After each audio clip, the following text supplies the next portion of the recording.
Hello everyone, this is me Ansari Shabnam and you are watching All About Teaching। आज हम class 4 की जो national science olympiad है SOF की तरफ की, उससे आज हम चैप्टर नंबर 2 करने वाले हैं। चैप्टर 1 हमने ऑलरेडी किया हुआ है। इन केस आपका चैप्टर 1 मिस हो गया है और आप प्रिपरेशन स्टार्ट करना चाहते हैं तो चैप्टर 1 की वीडियो को ज़रूर देखिए और अपनी तैयारी पूरी रखिए। चैप्टर 1 का डिस्क्रिप्शन में आपको उसका लिंक मिल जाएगा। तो चलिए हम चैप्टर 2 को स्टार्ट करते हैं। Chapter 2 is animals. एनिमल्स में देखिए हम क्या क्या चीज़ें देखने वाले हैं। इसमें है classification and characteristics of animals, reproduction in animals, adaptation in animals, life cycle of animals, food chain, food web and energy flow. Animals की क्लासिफिकेशन क्या है, क्या कैरेक्टरिस्टिक्स हैं, ये हम देखेंगे, है ना। क्लासिफिकेशन है इनका इनवर्टिब्रेट्स और वर्टिब्रेट्स में। इनवर्टिब्रेट्स वो एनिमल्स हैं जिनकी बैकबोन नहीं है, बैकबोन जिनका वर्टिब्रल कॉलम नहीं है, उन्हें इनवर्टिब्रेट्स कहा जाता है, जिसमें इंक्लूड होते हैं इंसेक्ट्स, वर्म्स, स्नेल्स एक्सेट्रा। और वर्टिब्रेट्स क्या है, वर्टिब्रेट्स वो है जिनकी वर्टिब्रल कॉलम है, जिनका बैकबोन है, जिसमें होती है fishes, amphibians, reptiles, birds, mammals. Fish जो पानी में रहती है, जिनकी बॉडी में स्केल्स होता है, जो स्विम कर सकती है with the help of its fin and tail. Amphibians वो एनिमल है जो लैंड पे भी रहते हैं और साथ ही साथ वाटर पे भी रहते हैं। इनकी स्किन मॉइस्ट होती है। Reptiles are covered with dry and scaly skin. Their examples are lizard and snake. Birds क्या है, birds are the creature which have feathers and a pair of wings. ये अंडे देती हैं, दे ले एग्स। और कुछ बर्ड्स होती हैं जो फ्लाई कर सकती हैं, कुछ बर्ड्स ऐसी होती हैं जो फ्लाई नहीं कर सकती। जो फ्लाई नहीं कर सकती उन बर्ड्स को कहा जाता है फ्लाइटलेस बर्ड। उसके बाद आता है मैमल्स। मैमल्स वो कैटेगरी है एनिमल का जो अंडे नहीं देता, बच्चों को जन्म देता है ना। They give birth to young ones. उसमें जो फीमेल मैमल होती है वो मिल्क प्रोड्यूस करती है। वो ये ह्यूमन में भी होता है, इंसानों में भी होता है ऐसा। कैट, हॉर्स, एलिफेंट, ये सारे कुछ एग्जाम्पल्स हैं मैमल्स के। इसके बाद हम देखते हैं कि और किस तरह से क्लासिफिकेशन किया गया है एनिमल्स का। तो एनिमल्स का क्लासिफिकेशन उनके खाने की हैबिट के हिसाब से भी है ना। Types of animals on the basis of food they eat. इसमें है herbivorous, carnivorous, omnivorous, parasites and scavengers. Herbivorous वो है जो सिर्फ हर्ब्स खाते हैं, जो सिर्फ प्लांट्स खाते हैं। कार्निवोरस ये दूसरे एनिमल्स को खाते हैं, ठीक है। ओमनीवोरस क्या है, ओमनीवोरस वो एनिमल्स होते हैं जो प्लांट और एनिमल दोनों ही खाते हैं। उसके बाद आता है पैरासाइट्स। पैरासाइट्स में है एक्टोपैरासाइट्स और एंडोपैरासाइट्स। एक्टोपैरासाइट्स ये होती है ना, ये एग्जाम्पल्स होती हैं जूओं की, सर में जो जू होती है, और एनिमल्स की बॉडी पे भी जो जू होती है, और बेड बग जो होता है, इसको खटमल कहते हैं। ये जैसे मॉस्किटो, ये दूसरे एनिमल पे डिपेंड रहता है अपने सर्वाइवल के लिए, लेकिन वो जिस पे डिपेंडेंट है उसको मारता नहीं है, उसको किल नहीं करता, बस उसको यूज़ करता है खुद के ग्रोथ के लिए। एंडोपैरासाइट में क्या है, एंडोपैरासाइट्स में ये दूसरे को मार करके खाते हैं, मार करके। तो ये होता है पैरासाइट्स, ठीक है। उसके बाद आ गया स्कैवेंजर्स। स्कैवेंजर्स वो है ना जो मरे हुए एनिमल्स का फ्लैश खाते हैं, जैसे हाइना, वल्चर, ये मरे हुए एनिमल्स का फॉक्स खाने वाले हैं। उसके बाद चलिए देखते हैं हम कि मोड ऑफ रिप्रोडक्शन क्या है। रिप्रोडक्शन ऑफ एनिमल्स क्या है। रिप्रोडक्शन मोड है इनका, एक है by giving birth to the young ones and the other one is laying eggs. Animals that give birth, these animals give birth to their young ones. They are called mammals. इनको mammals कहा जाता है। अभी हमने यहाँ पर देखा था mammals का, इन्हें mammals कहा जाता है। ये अपने young ones को birth देते हैं, जो बिल्कुल इन्हीं की तरह होता है। अगर इंसान है तो इंसान को ही जन्म देगा, कुत्ता है तो कुत्ते को जन्म देगा, बिल्ली है तो बिल्ली को जन्म देगी, है ना। वो mammals होते हैं। और कुछ एनिमल्स हैं जो अंडे देते हैं। These animals lay eggs. They include insects, fish, amphibians, reptiles and birds. For example snake, fish, frog, butterfly, sparrow etcetera. इसके बाद आता है लाइफ साइकिल कि एनिमल्स की लाइफ साइकिल कैसी है।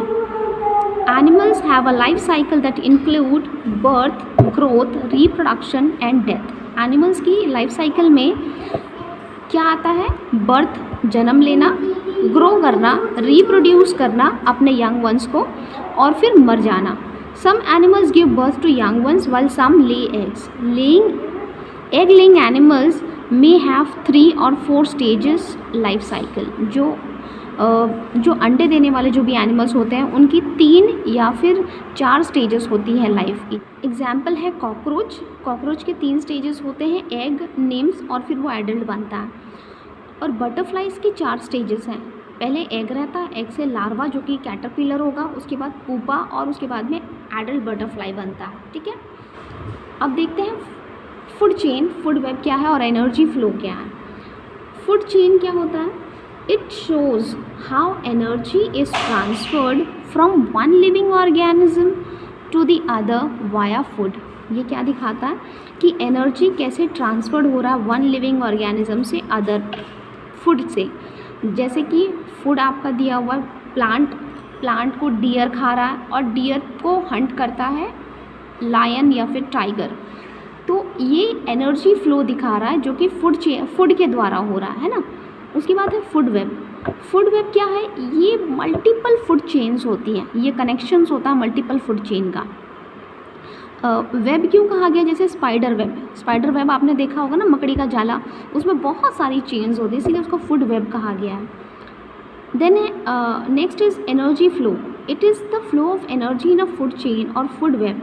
It is also in one direction, ये एक ही डायरेक्शन में होगा, ये रिटर्न बैक नहीं होता। ठीक है, अडेप्टेशन क्या है? Adaptation enables the animal to live well in different habitats. Animals that cannot adapt die and generally become extinct. जो एनिमल्स अडेप्ट नहीं कर सकते हैं सिचुएशन को, अपने एनवायरनमेंट को, वो जनरली मर जाते हैं और ख़त्म हो जाती है, मतलब उनकी जो प्रजाति होती है वही ख़त्म हो जाती है अगर वो अडेप्ट ना कर सके। तो अडेप्टेशन बहुत ज़रूरी है सर्वाइवल के लिए। Some animals are warm-blooded animals. They maintain a normal body temperature. Examples हैं bird, mammals are some cold-blooded, low temperature। हाँ, cold-blooded क्या है? जिसका low temperature होता है, varies with the surrounding, जिनके surrounding के हिसाब से vary करता है। जैसे insects है, fish है, amphibians है, reptiles है, temperature इनका vary करता रहता है as per the situation, as per the surrounding and environment। चलिए अब हम practice questions की तरफ मुड़ते हैं। Now look at the first question. Select the odd one out on the basis of its mode of reproduction. यहाँ अगर आप देखेंगे ना, यह फर्स्ट एग्जांपल आपका बैट है, स्नेक है, फ्रॉग और पेंगुइन है। ये तीनों अंडे देते हैं, they lay eggs, where as mammal give birth to the young one. So this is the different one, ये ऑड है इनमें से। Number 2, dash hatches out from the egg in the life cycle of animal shown here. ये इसमें से अब इसका एक स्टेज यहाँ हमें ढूंढना है, ये कौन सा वाला है? टेडपोल है, निम्फ है, मैगॉट है या फिर लार्वा है? तो ये लार्वा है। लार्वा एक लाइफ साइकिल, एक स्टेज है इसका, जो अंडे में से जब निकलता है कैटरपिलर तो उसको लार्वा कहा जाता है। Number 3, I have a tail and gills like a fish. I swim in water but I can jump and hop on land. वो एनिमल जो पानी में भी रह सकता हो और लैंड पे भी रह सकता हो उसे एम्फीबियन कहते हैं, है ना, वो एम्फीबियंस होते हैं। और ये कौन सा एनिमल है जो हॉप करता है? तो हॉप करने वाला एनिमल तो फ्रॉग है जो पानी में भी रहता है ना। तो ये फ्रॉग का आपको देखना है कि फ्रॉग के पहले वाली स्टेज है ये। तो फ्रॉग के पहले वाली स्टेज कौन सी है? जिसके पास टेल भी है और गिल्स भी है। तो फ्रॉग के पहले वाली स्टेज होती है tadpole. Then next is question number 4, animal shown here this polar bear is adapted to live at very cold place because it has what? क्यों ये बहुत सी ठंड जगह पर रह सकता है, ये अडेप्ट कर सकता है? क्यों? Capacity to store water in stomach, नहीं। ये कैपेसिटी जो होती है वाटर स्टोर करने वाली, ये तो उसके लिए होती है जो डेजर्ट एरिया में रहते हैं, जहाँ पर पानी नहीं होता। फ्लिपर्स फॉर स्विमिंग, नहीं, बिल्कुल नहीं, इसके पास तो फ्लिपर्स नहीं है स्विम करने के लिए। Gills to breathe, no. Layers of fat under skin, yes, they have layer of fat under skin. इनके स्किन के अंदर बिल्कुल नीचे वाली लेयर में, under their skin they have layer of fat, जिससे उनकी बॉडी गर्म रहती है, वो कोल्ड प्लेस में आराम से सर्वाइव कर सकते हैं। इसके बाद हमारा क्वेश्चन नंबर 5। और question number 5 is refer to the given flow chart and select the correct options regarding it. Number 1 crow. अच्छा, यहाँ पर ये पहले फ्लो चार्ट को हम देख लेंगे। एनिमल है हर्बीवोरस, कार्निवोरस और ओमनीवोरस। ओके, हर्बीवोरस है। काउ, काउ हर्बीवोरस है, ठीक है। Number 3 bear, bear is omnivorous, yes, बिल्कुल सही, ये काउ होगा और ये बेयर होगा, ये सही करेक्ट ऑप्शन है। बी नंबर देखो, क्रो और squirrel. 2 number is crow, crow is not a carnivorous, crow omnivorous है, वो प्लांट और एनिमल दोनों ही खाता है, ठीक है। Next option is C, 1 fox 3 lion. 1 fox, fox herbivorous है, बिल्कुल नहीं है। नंबर 1 ईगल और 2 स्पैरो, ईगल हर्बीवोरस है, बिल्कुल नहीं, तो ये ऑप्शन भी गलत है। जब आप ऑप्शन को चूज़ कर रहे हो ना एग्ज़ाम में, तो आपको सारे ऑप्शंस रीड करके अच्छे से देख लेने हैं कि कहीं कोई ऐसा ऑप्शन तो नहीं है कि हमें ऐसा लग रहा है कि ये सही है लेकिन दूसरा वाला ऑप्शन सही हो। इसलिए चारों ही ऑप्शन आप अच्छे से रीड करके देख लीजिए ताकि आपको कोई प्रॉब्लम नहीं हो, है ना। तो चलिए दूसरा क्वेश्चन देखते हैं हम। In a food chain a dash can be replace immediately before a snake. देखिए यहाँ पर आपको एक फूड चेन दिखाई दे रहा होगा और उस फूड चेन में आप देख सकते हैं कि जस्ट स्नेक के पहले क्या चीज़ है, स्नेक क्या खाता है, तो स्नेक रैट खाता है, यस, तो rat can be replaced. Now let's move to the next question, that is question number 7. Let us see question number 7. Which of the following animals belong to the same group as the animal shown here? This is the picture of a bat and you know that bat एक mammal है जो कि animal को birth देता है ना, it give birth to their young ones, जो कि बच्चे को जन्म देता। तो इसमें से कौन सा वाला मैमल है? इसमें आपको मैमल है वेल, पेंगुइन तो अंडे देता है ना, मैमल वेल है, तो well is the correct answer. Option A is the correct option. Now let us see question number 8. Himani read that woodlice are usually found under piles of damp rotting leaves. She suggested 4 possible explanations for this behavior. Woodlice किसे कहा जाता है? जो दीमक होती है ना लकड़ियों में, उसे कहा जाता है वुडलाइस। लकड़ी में जो दीमक लगती है, जो कीड़े लगते हैं लकड़ी में, उसको वुडलाइस कहा जाता है, ठीक है। तो क्या क्या उसने पॉसिबल एक्सप्लेनेशन दिया है? Woodlice need rotten leaves, woodlice find their food, हाँ, woodlice find food there, woodlice need dark condition, woodlice need a damp environment. और ये एक्सपेरिमेंट किया उसने, क्या एक्सपेरिमेंट किया? देखिए वुडलाइस को उसने यहाँ पर बीच में प्लेस किया, डैम्प सॉइल और ड्राई सॉइल के बीच में। और इससे वो क्या जानना चाहती है, क्या इन्फॉर्मेशन कलेक्ट करना चाहती है? The above diagram shows that the experiment which Himani had conducted, which above explanations regarding the behaviour of the woodlice was tested by Himani. इसमें से कौन सी वाली चीज़ को ये हिमानी कौन सी वाली जो बिहेवियर है वुडलाइस की वो टेस्ट करना चाहती है? यहाँ पर बीच में रखा हुआ, हाँ, तो हिमानी ये टेस्ट करना चाहती है कि वुडलाइस आखिर ड्राई सॉइल की तरफ जाएगा या डैम्प सॉइल की तरफ। अगर वुडलाइस डैम्प सॉइल की तरफ जाएगा, यानी कि उसे डैम्प एनवायरनमेंट पसंद है, जो कि यहाँ है 4th वाला, तो 4th कंडीशन वो चेक करना चाहती है। 4th कंडीशन वो चेक करना चाहती है, इसीलिए उसने ये एक्सपेरिमेंट किया। चलिए देखते हैं next one, number 9। The number 9 is read the list of the animals given below and answer the following questions.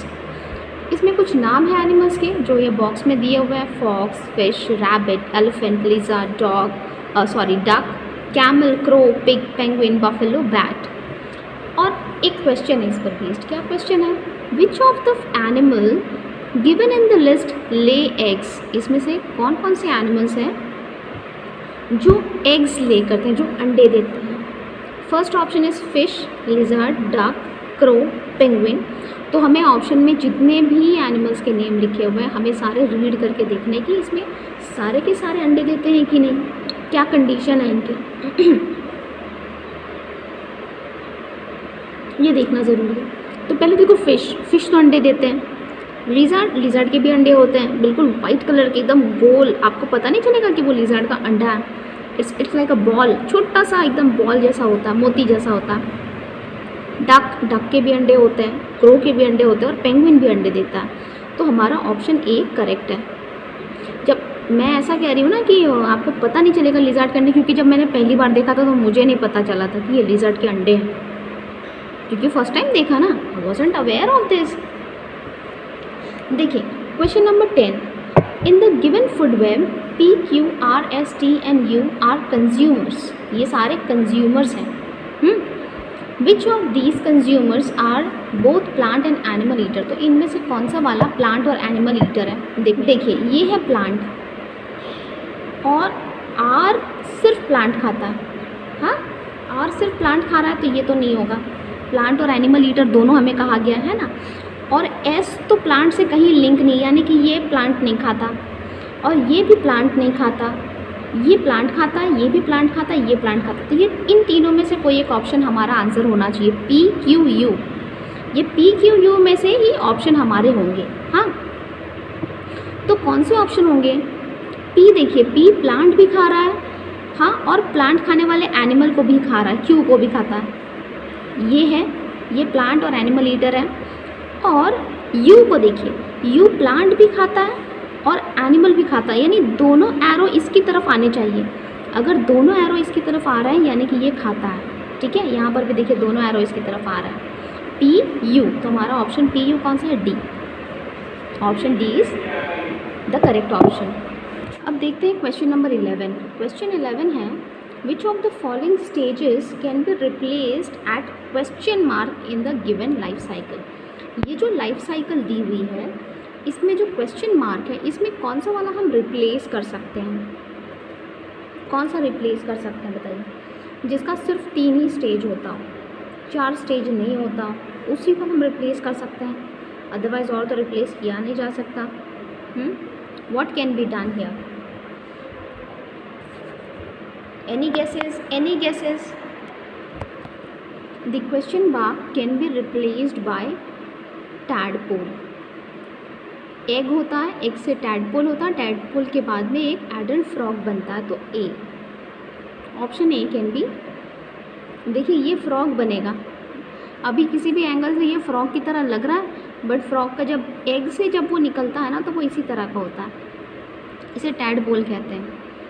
Identify the part labelled as eggs in the given figure. ये जो फिगर है ये एक अंडे का फिगर है और इसमें ये जो एग्स पार्ट है ये वाला, ये क्या है एक्चुअली? ये एयर होती है। अगर आप अंडा देखेंगे ना, हाँ, इस तरह का आपको तो दिखेगा नहीं, आप उसको अंडे को फोड़ दीजिए। अंडे को फोड़ने के बाद में जो आप छिलके में भी देखेंगे ना तो आपको वो स्पेस दिखाई देता है, वो एयर स्पेस है, वो एयर स्पेस है। अगर आपने नहीं देखा है तो ये वीडियो देखने के बाद में ज़रूर ये एक्सपेरिमेंट कीजिए।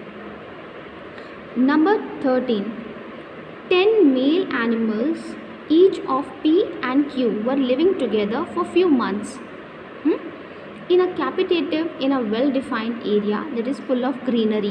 जहाँ पर खूब सारी घास थी, वहाँ पर P और Q ये 2 टाइप के एनिमल्स रहते थे साथ में, काफ़ी महीनों तक रहे। उसके बाद क्या हुआ? Other type of animals were not present in this area. दूसरे टाइप ऑफ एनिमल्स प्रेजेंट नहीं थे। फिर एक एनिमल R को इंट्रोड्यूस किया गया इस एरिया में, तो कुछ दिनों के बाद देखा गया कि P का नंबर कम हो गया। P का नंबर कम हो गया, तो कैसे कम हो गया? जब P और Q साथ में रहते थे तब तो ऐसा कुछ नहीं हुआ था। जब R आया तो P का नंबर कम हो गया, यानी R ने P को खा लिया होगा, यानी R एक कार्निवोरस है। हाँ, P हर्बीवोरस है और Q भी हर्बीवोरस है, क्योंकि इन दोनों ने तो एक दूसरे को नहीं खाया था। ये दोनों तो सिर्फ ग्रीनर खाते थे, है ना, घास खाते थे। तो इन दोनों की संख्या उस वक्त ठीक थी, बाद में घट गई। ये दोनों थे हर्बीवोरस और R कार्निवोरस, यानी आपकी यहाँ पर option D all of these आपका करेक्ट ऑप्शन है।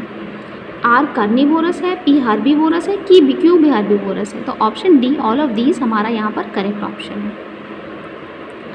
अब देखिए हमें फिर से मिल गया एक लाइफ साइकिल।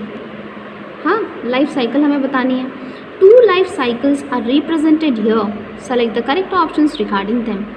ये एक लाइफ साइकिल है जिसकी 4 स्टेज है, इसकी सिर्फ 2 स्टेज है। इसके एग्जाम्पल में बटरफ्लाई होगा। हाँ, इसके एग्जाम्पल में बटरफ्लाई होगा।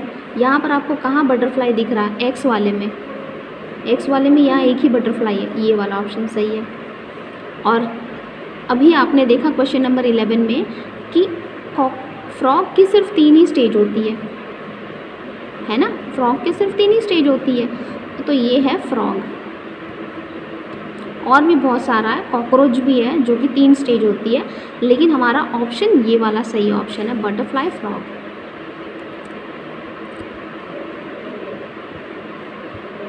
Now let's move to question number 15।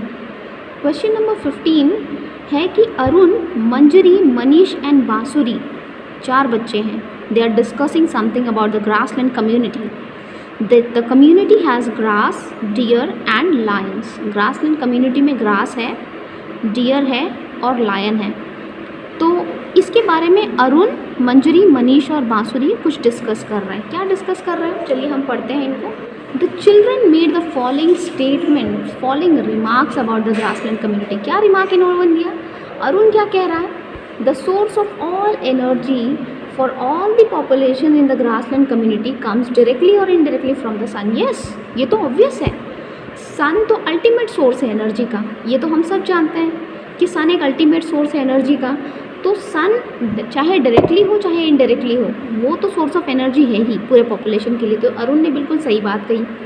Manjari, the grass population is much greater than the deer population in order to support the energy needs of the deer population. Yes, बिल्कुल, grass population ज़्यादा होनी चाहिए ताकि जो dear की population है उसको support कर सके, उसको एनर्जी दे सके, है ना।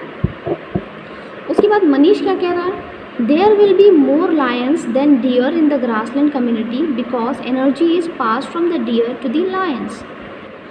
इसका ये कहना है कि लायन की पॉपुलेशन ज़्यादा है और ग्रासलैंड की पॉपुलेशन कम होगी क्योंकि एनर्जी डियर से लायन में जा रही है। लेकिन कंडीशन ये होनी चाहिए कि डियर की पॉपुलेशन ज़्यादा हो ताकि लायन को एनर्जी सप्लाई मिले और लायन की पॉपुलेशन बनी रहे, इसके लिए ज़रूरी है। और इसके लिए डियर के लिए क्या ज़रूरी है कि ग्रास ज़्यादा हो ताकि डियर रहे, और डियर ज़्यादा रहेंगे तो लायन रहेगा अल्टीमेटली, है ना। तो ये स्टेटमेंट गलत है। और बांसुरी का क्या कहना है कि without the grass population only the deer population will affected not the lion population. ये भी गलत है। अगर ग्रास ख़त्म हो जाएंगे, अगर घास कम होगी तो हिरन खाएगा क्या? हिरन नहीं खाएगा तो हिरन मर जाएगा, हिरन मर जाएंगे तो लायन क्या खाएगा? तो लायन भी तो मर जाएगा, लायन की भी तो पॉपुलेशन कम हो जाएगी। तो ये दोनों स्टेटमेंट गलत है। अरुण और मंजरी इन दोनों का कहना सही है, तो Arun and Manjari only, option C. इसके बाद हमारा आता है अचीवर सेक्शंस। अचीवर सेक्शन में हमारे पास होंगे 5 क्वेश्चंस। चलिए देखिए, ये डायग्राम है बड़ा ही प्यारा सा। The diagram W, X, Y and Z given below represent the food of 4 birds A, B, C and D. X, W, X, Y, Z, A, B, C, D। अब देखिए मैच करो, कौन किसके साथ मैच होगा। ईमू, डक, डक कैसा होता है? W, है ना। और ये ईगल है तो ईगल का X, डी पैरेट का Y, ताकि वो टीयर कर सके। और ये Z है और बी के साथ डब्ल्यू है। अब हम स्टेटमेंट को पढ़ेंगे। Which of the following is correct regarding them? Foot W used for swimming belong to the bird D. ये स्विमिंग के लिए यूज़ होता है, बिल्कुल सही। लेकिन क्या ये डी के लिए है? नहीं, ये डी के लिए नहीं है, क्योंकि डी तो पैरट है। फुट एक्स यहाँ पर है, यूज फॉर कैचिंग प्रे, बिल्कुल ये प्रे कैच करने के लिए। It belongs to the bird C, it belongs to C, yes, ये ईगल को बिलोंग करता है। Foot Y use for tearing food, ये टियरिंग फूड के लिए है, बिल्कुल। Belong to the bird A, ये ए को बिलोंग करता है, ईमू को नहीं, ये ईमू को नहीं बिलोंग करता। Foot Z use for walking, ये वॉकिंग के लिए, बिल्कुल। Belong to the bird B, ये बी को बिलोंग करता है, नहीं, बी को बिलोंग नहीं करता, ये ईमू को बिलोंग करता है, ये तो डक है ना। तो हमारा यहाँ पर ऑप्शन बी हमारा करेक्ट ऑप्शन है, ठीक है। अब हम देखते हैं, हमें एक डायरेक्शन दिया हुआ है, इसके बेसिस पर, ये फ्लो चार्ट के बेसिस पर हमारा क्वेश्चन नंबर 17 और 18 है, जिसको हमें सॉल्व करना है। हाँ, ये क्या है? एनिमल्स हैं। एक तरह का एनिमल जो अंडे देता है, दूसरा है जो यंग वंस को जन्म देता है, ठीक है। अंडे देने वाले एनिमल्स में 3 स्टेजेस लाइफ साइकिल है, 4 स्टेजेस लाइफ साइकिल है, ओके। 3 स्टेजेस वाले में क्या है? पेरेंट, यंग वंस पेरेंट की तरह दिखता है, यंग वंस पेरेंट की तरह नहीं दिखता। अभी आपने देख लिया था टैडपोल और फ्रॉग बिल्कुल ही अलग दिखते हैं। 4 स्टेजेस लाइफ साइकिल में है कि इसमें विंग्स होती है, इसमें विंग्स नहीं होती है। Give birth to young ones में कैसा है? इनके पॉज होते हैं, पॉ यानी कि आपने कुत्ते बिल्ली के पैर देखे होंगे ना, कितने सॉफ्ट होते हैं, वो पॉ है। और हूव्स जैसे काव के होते हैं, बफेलोज के होते हैं, इवन गोट का होता है, कैमल का होता है, वो बहुत कड़क होता है ना, वो उसको हूव कहते हैं, हूव, ठीक है। ये इस तरह के। अब हमें बताना है कि कौन सा किसको बिलोंग करता है। अब हम देखेंगे क्वेश्चन नंबर 17। क्वेश्चन 17 क्या कह रहा है कि select the incorrect match of the letter in the flow chart with its respective. F कह रहा था कि पॉ है, बिल्कुल पॉ है। ये कैट है, बिल्कुल सही है। उसके बाद है ग्रास होपर के का सी है, इसके विंग्स नहीं है, ये कहा गया है। और ई में कहा गया है कि हूव्स हैं, हूव्स होने वाला, हूव्स किसके पास होते हैं? हॉर्स के पास होते हैं, बिल्कुल सही है। और डी ऑप्शन है हैव विंग्स, डी ऑप्शन बिल्कुल सही। बटरफ्लाई को ऑप्शंस होते हैं, बटरफ्लाई को विंग्स होते हैं, और वो डी ऑप्शन के लिए बिल्कुल सही है, क्योंकि यहाँ पर लिखा हुआ है have wings, D option have wings. यहाँ देखिए डी ऑप्शन हैव विंग्स, तो ये बटरफ्लाई बिल्कुल सही ऑप्शन है। लेकिन क्या ग्रास होपर, आपने ग्रास होपर तो देखा होगा ना, ग्रास होपर को क्या विंग्स नहीं होती है? बिल्कुल होती है, वो उड़ती है। तो हमारा जो ग्रास होपर का जो पेयर बनाया हुआ है वो गलत पेयर है। हाँ, तो हमारा ये ग्रास होपर वाला पेयर गलत है, तो हम इसको इनकरेक्ट, ये इनकरेक्ट मैच है। अब इसके बाद आता है question number 18। Which of the following animals can be replaced at B. B में कौन सा वाला हम रिप्लेस कर सकते हैं? तो कौन सा हम रिप्लेस कर सकते हैं बी में? चलिए देखते हैं बी क्या है। बी में कहा गया है कि young one does not look like parent, तो आपको बी में यहाँ पर कौन सा वाला लग रहा है कि ना, जो पेरेंट की तरह नहीं दिखता है, वो कौन सा होता है? The young ones does not look like parent, में होगा आपका फ्रॉग। हाँ, 3 स्टेजेस लाइफ साइकिल में।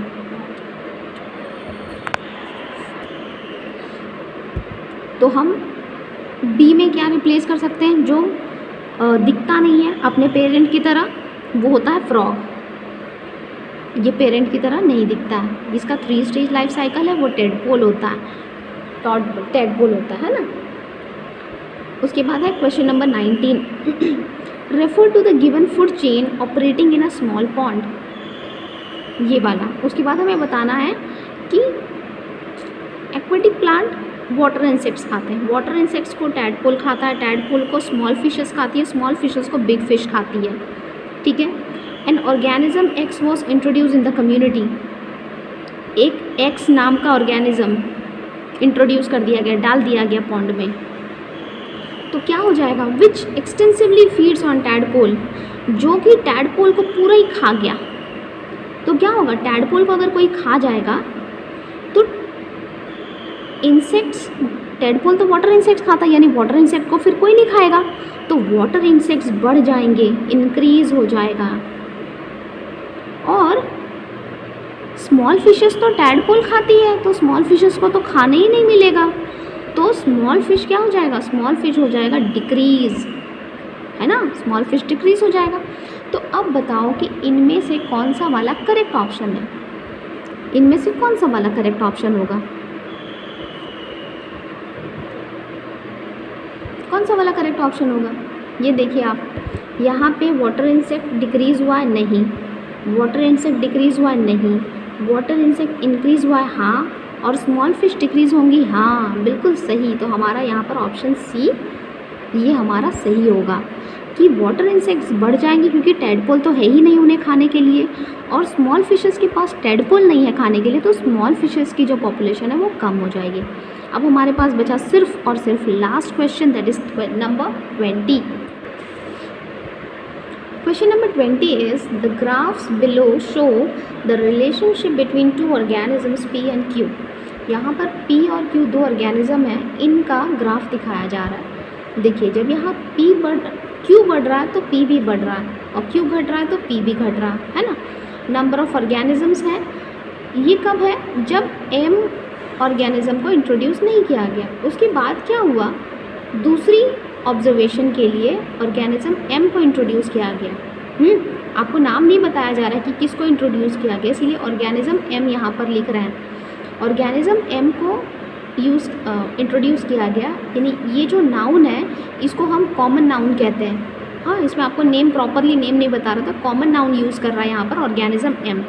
यहाँ ऑर्गेनिज्म M को इंट्रोड्यूस किया गया, तो यहाँ पर आप देखेंगे कि ग्राफ में चेंजेस हैं, और इसके बेसिस पे कुछ क्वेश्चंस हैं जो हमें सॉल्व करने हैं। What is the relationship between the two organism P and Q। P और Q का क्या रिलेशनशिप है, P और Q का रिलेशनशिप ये है कि एक प्रे है और एक प्रीडेटर है ना, प्रे और प्रीडेटर वाला रिलेशनशिप है इनका।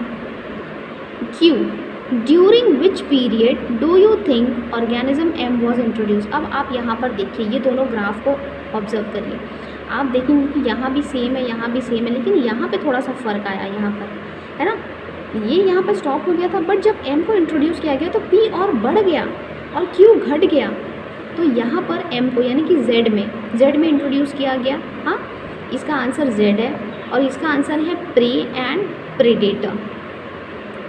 What new food chain form between organism P, Q and M। तो कौन सा फूड चेन बना। अब यहाँ पर आप देखिए, जब M को इंट्रोड्यूस कर दिया गया तो Q घट गया है, यानी M ने Q को खा लिया होगा, M ने Q को खाया तो Q घट गया, ठीक है, और P ने M को खाया है, इसीलिए Q और बढ़ रहा है। हाँ, तो Q M P ये रिलेशनशिप बन गया, QMP। ये QMP वाला रिलेशनशिप आप देखिए कहाँ है, QMP। सेकेंड आंसर है Z, सेकेंड आंसर Z है। फर्स्ट आंसर है प्रे और प्रेडेटर वाला रिलेशनशिप, तो यहाँ हमारा प्रे और प्रेडेटर वाला रिलेशनशिप यहाँ पर है, तो ऑप्शन डी हमारा करेक्ट ऑप्शन है। इसमें आपके पास 3 क्वेश्चंस हैं और एक लॉन्ग, मतलब ये एक लंबा क्वेश्चन है, टाइम टेकिंग क्वेश्चन है, इसको आराम से पढ़ना और आराम से सॉल्व करना। आई होप कि आपको ये क्वेश्चन समझ में आए होंगे, आपको पता चला होगा कि कैसे हमें सॉल्व करना है, कैसे रीड करना है, कैसे समझना है इसको। तो आज हम विदा लेते हैं और मिलेंगे नेक्स्ट वीडियो में, और नेक्स्ट वीडियो में हम आगे के चैप्टर्स कंप्लीट करेंगे। Till then bye bye, take care and stay connected with me.